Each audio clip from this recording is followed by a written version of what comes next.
Elementary transformations, प्रारंभिक रूपांतरण देखेंगे। ये भी अलग अलग तरह की हैं। स्थानांतरण, ट्रांसलेशन, रोटेशन, घूर्णन, मैग्निफिकेशन, आवर्धन और इन्वर्जन, प्रतिलोमन। सबसे पहले देखते हैं हम ट्रांसलेशन, स्थानांतरण। इसको आप याद रखेंगे, W बराबर Z प्लस एल्फा। इसमें क्या है कि ये एक पॉइंट अपने पास में Z है और एल्फा जो है ये C पॉइंट है, AB। Z पॉइंट है अपने पास में XY, जनरल पॉइंट है ना। तो अगर ये ट्रांसफॉर्मेशन लगाते हैं W बराबर Z प्लस एल्फा, तो ऐसी स्थिति में हम क्या करेंगे, इसको समांतर चतुर्भुज की दो भुजाओं से दिखाएंगे। तो Z प्लस एल्फा जो होगा आपका, ये इसको यहाँ पे ले जाएगा, B पॉइंट पे। ये कैसे ले जाएगा, क्योंकि ये x है, इसमें a ऐड कर दिया तो x प्लस a हो गया, और ये y प्लस b यहाँ आ गया, तो z पॉइंट हो गया यहाँ, b पॉइंट हो जाएगा z प्लस एल्फा। तो इस रूपांतरण के अंतर्गत z समतल का प्रत्येक बिंदु एल्फा सदिश की दिशा में स्थानांतरित या विस्थापित हो जाता है। कैसे हुआ कि ये जो आपका z वेक्टर था, z समतल का प्रत्येक बिंदु, वो ये अल्फा वेक्टर है, इसके डायरेक्शन में इधर की तरफ स्थानांतरित हुआ है ना, इसकी दिशा में स्थानांतरित होके यहाँ पर पहुँच गया है। z बराबर x plus iota y, alpha is a plus iota b and w is equal to u plus iota v। So w equal to z plus alpha, ये दोनों वैल्यूज रख देते हैं, तो x plus a y plus b, और जैसे इससे तुलना करेंगे w से इसकी, तो u हो गया अपने पास x प्लस a, v बराबर y प्लस b। अर्थात w समतल में बिंदु x plus a y plus b होगा। यहाँ z समतल का प्रत्येक बिंदु एल्फा सदिश की दिशा में मॉड एल्फा दूरी से स्थानांतरित होता है। W क्षेत्र में प्रतिबिंब केवल क्षेत्र का स्थानांतरण है जहां दोनों क्षेत्रों की आकृति और ओरिएंटेशन समान रहते हैं। ये बहुत इंपॉर्टेंट चीज़ है, इसको समझना है कि प्रतिबिंब केवल क्षेत्र का होगा। जैसे आपका जिस भी साइज का आपका क्षेत्र है, जिस भी डायरेक्शन में, वो एज इट इज जाएगा, लेकिन केवल उसकी जगह बदलेगी। दोनों की आकृति और ओरिएंटेशन सेम रहते हैं। अब हम इसमें क्या करते हैं, एक उदाहरण लेते हैं ताकि अपने को और अच्छी तरह से ये समझ में आ जाएगा।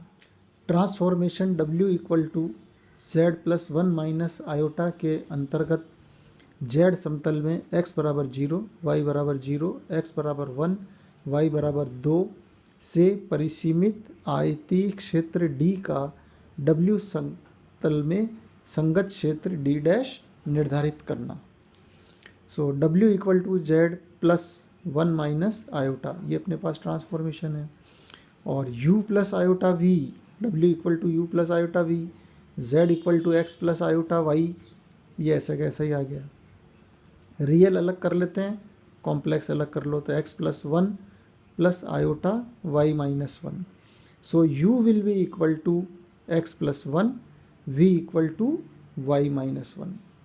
अर्थात z प्लेन की जो लाइंस हैं, x बराबर 0, y बराबर 0, x बराबर 1 और y बराबर 2, ये हमारे पास में w प्लेन में इन समीकरणों से स्थानांतरित होगी, चेंज हो जाएगी। कैसे हो जाएगी कि x बराबर 0 अगर यहाँ रखा आपने तो u बराबर 1, y बराबर 0 रखा तो v बराबर माइनस 1, x बराबर 1 रखा तो u बराबर 2, और y बराबर 2 रखा तो v बराबर 1, इसमें चेंज होंगी। अब कैसे हुआ ये अपन सारा फिगर देखते हैं। जो हमको गिवन है उसमें x0 y0, ये y0 x0, y बराबर 2 और x बराबर 1, तो ये हमारे पास में क्षेत्र प्राप्त हो गया। और जब हम W प्लेन में जाएंगे तो क्या होगा, u बराबर 1, v बराबर -1, u बराबर 1, v बराबर -1 और u बराबर 2, u बराबर 1, u बराबर 2 और v बराबर 1 और v बराबर -1, ये नीचे आ गया। तो ये हमको क्षेत्र d' प्राप्त हुआ है W प्लेन में। तो ये जो अपने पास क्षेत्र था Z प्लेन में जो x अक्ष पे था, वो अब इस जगह पर स्थानांतरित हो गया। और जो हमने नोट लगाया था वही वाली चीज़ है कि जो क्षेत्र का आकृति है वो आकृति आपकी सेम रहनी चाहिए, थोड़ा बनाने में यहाँ फ़र्क है। और दूसरी चीज़, इसका डायरेक्शन भी एज इट इज स्थानांतरित हुआ है, ये पूरा ऐसे के ऐसे ही स्थानांतरित हुआ है। तो W बराबर Z प्लस एल्फ़ा, जहाँ पर भी हमारे पास में ट्रांसफॉर्मेशन लगेगी वो किसी भी क्षेत्र D को अन्य जगह पर स्थानांतरित कर देती है। तो ये अपने पास में ट्रांसलेशन कहलाएगा। अब हम इसके बाद दूसरा लेते हैं। दूसरा हम लेते हैं रोटेशन, घूर्णन। इसमें क्या है कि ये Z प्लेन के अंदर ये हमारे पास में बिंदु Z है जिसका कोण थीटा है और इसको हम गामा कोण से स्थापित कर रहे हैं, रोटेट कर रहे हैं, घूर्णित कर रहे हैं। तो ये गामा कोण से करते ये यहाँ पे हो गया, ये गामा वाला हो गया, ठीक है। और ये दोनों तरह से कर सकते हैं। इसको तो अपन ने क्या करा, गामा ऊपर करा है, और ये गामा अगर अपन क्लॉक डायरेक्शन में जाएंगे तो ये जो कोण अपने पास थीटा प्लस गामा बना है, अब वो इधर बनेगा थीटा माइनस गामा, क्योंकि ये तो क्लॉक डायरेक्शन में गया इसलिए थीटा प्लस गामा पे रोटेट होके बी पॉइंट पे आ गया। और यहाँ पर क्या हो रहा है कि ये जेड अगर गामा कोण क्लॉक डायरेक्शन में लेंगे तो ये थीटा में से गामा कम हो जाएगा, ये पूरा थीटा है, ये गामा कम कर दिया इसमें से, तो ये theta minus gamma B point प्राप्त हुआ है। तो यहाँ पर ये ट्रांसफॉर्मेशन है W equal to Z into e की पावर आयोटा गामा, जहाँ पर गामा बिलोंग्स टू R है। W equal to AZ, A बराबर e raise to iota gamma and Z equal to iota R e की power iota theta. So this equal to e raise to iota gamma, Z का मान रख दिया, R e raise to iota theta. So this is R e की power iota theta plus gamma. तो इस transformation का मतलब ये हो गया, यानी इस रूपांतरण के अंतर्गत Z के प्रतिबिंब बिंदु W का मापांक तो वही रहेगा R सेम, लेकिन कोणांक गामा कोण से बढ़ जाएगा अगर गामा 0 से बड़ा है ना। यानी अगर आप एंटी क्लॉक में जा रहे हो और अगर क्लॉक में गए तो गामा क्या हो गया, 0 से कम होने पर कोणांक गामा से घट जाएगा, जबकि ज्यामितीय आकृति अपरिवर्तित रहेगी। तो ये जो अपने पास रोटेशन है, इनको बहुत ध्यान से समझना है अपने को। एलिमेंट्री ट्रांसफॉर्मेशन बहुत ज़रूरत पड़ेगी आगे भी, कि जो रोटेशन है अपने पास ट्रांसफॉर्मेशन W बराबर Z ई की पावर आयोटा गामा, वो उसके अंतर्गत Z का प्रतिबिंब बिंदु W का मापांक तो वही रहेगा और कोणांक गामा से बदल जाएगा, बढ़ जाएगा अगर गामा 0 से बड़ा है, और गामा 0 से छोटा होगा तो यही कोणांक कम हो जाएगा। और आकृति जो है उसकी ज्योमेट्रिकल शेप ये हमारे पास में अनचेंज्ड रहेगा, परिवर्तित नहीं होगा। अब इस पर एक उदाहरण लेते हैं। Z प्लेन में रेखाओं x बराबर 0, y बराबर 0, x√3 प्लस y बराबर 1 रेखाओं से परिसीमित त्रिभुजाकार क्षेत्र का ट्रांसफॉर्मेशन W बराबर ई की पावर आयोटा π/3 इंटू Z के अंतर्गत W प्लेन में प्रतिबिंब ज्ञात करना। माना W बराबर u plus iota v and Z equal to x plus iota y, और W equal to Z e की पावर आयोटा π/3 हमको दे ही रखा है। So u plus iota v बराबर cos pi by 3 plus iota sine pi by 3, pi by 3 यहाँ से उठाएंगे हम, और z की वैल्यू हो गई x प्लस आयोटा v, है ना। E raise to iota theta कितना होता है, cos theta plus iota sine theta, and z equal to x plus iota y। इन दोनों को अपन वैल्यू निकाल लेते हैं यहाँ से दोनों की। Cos pi by 3 half plus iota root 3 by 2 into x plus iota y implies u plus iota v बराबर हाफ, रियल और इमेजनरी पार्ट अलग कर लिए, x minus y root 3 plus iota y plus x root 3। So u will be separate real and imaginary part, u बराबर half x minus y root 3 and v is equal to half x root 3 plus Y.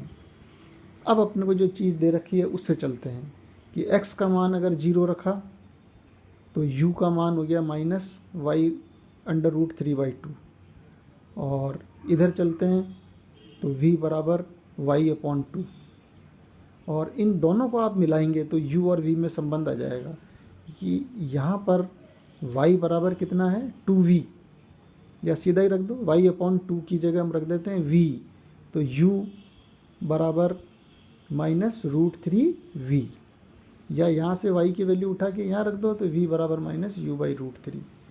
ये अपने पास में एक चीज़ आ गई, तो ये minus 1 by root 3 आ गया एक तरह से यहाँ पे, है ना। तो ये कोण कितना हो गया, y बराबर एम एक्स प्लस सी नहीं लेते हैं हम, y बराबर एम एक्स प्लस सी, सी बराबर 0, केंद्र से जाएगी लाइन, और कोण कितना होगा माइनस 1 अपॉन रूट 3 का मतलब हो गया 150 डिग्री। इसी तरह से जब y बराबर 0 है तो u बराबर x अपॉन 2 और v बराबर हो जाएगा रूट 3 बाई 2 x। इन दोनों को मिलाओ तो x अपॉन 2 की जगह आप रखेंगे u, तो v बराबर u रूट 3, वही tan 60 बराबर रूट 3, इसका मतलब v बराबर u रूट 3, 60 डिग्री की लाइन होगी जो 0 0 से जाएगी। और यहाँ से चलें रूट 3x प्लस वाई बराबर 1, इसका मतलब v बराबर half, root 3x plus Y बराबर 2v, सो v बराबर हाफ। तो ये तीन चीज़ें हमारे पास में आ गई है। अब ये लाइंस बना लेते हैं। ये तो हमारे पास में गिवन है, x बराबर 0 ये लाइन, y बराबर 0 और x रूट 3 प्लस वाई बराबर 1, x अपॉन ए प्लस वाई अपॉन बी बराबर 1, उससे बना लिया अपन ने। एक एक चीज़ से वैल्यू निकाल लो यहाँ से, ये दोनों पॉइंट पता लग गए, तो ये क्षेत्र हमको पता लग गया। अब w प्लेन में हम जाते हैं।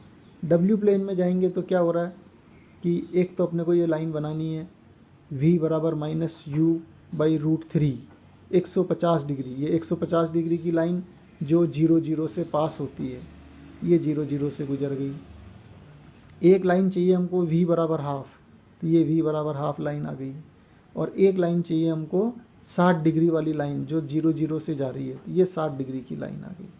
तो ये कुल मिला के हमारे पास में जो z प्लेन में फिगर था वो अब w प्लेन में ऐसे चेंज हो गया है ना। लेकिन इसका जो ये शेप है ये वो का वही सेम है, केवल रोटेट हुआ है कि ये जो चीज़ थी हमारे पास में ये घूम के यूँ हो गई है, इस तरह से यूँ, तो ये रोटेट होके ये वाला कोना तो नीचे आ गया और ये वाला कोना जो था ये यहाँ पहुँच गया और ये इधर वाला कोना यहाँ पे आ गया।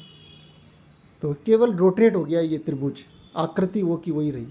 सो जेड प्लेन की तरह डब्ल्यू प्लेन में भी त्रिभुजाकार आकृति सेम प्राप्त हो जाती है। तो ये अपने पास में आ गई रोटेशन। अब बाकी है अगले लेक्चर में।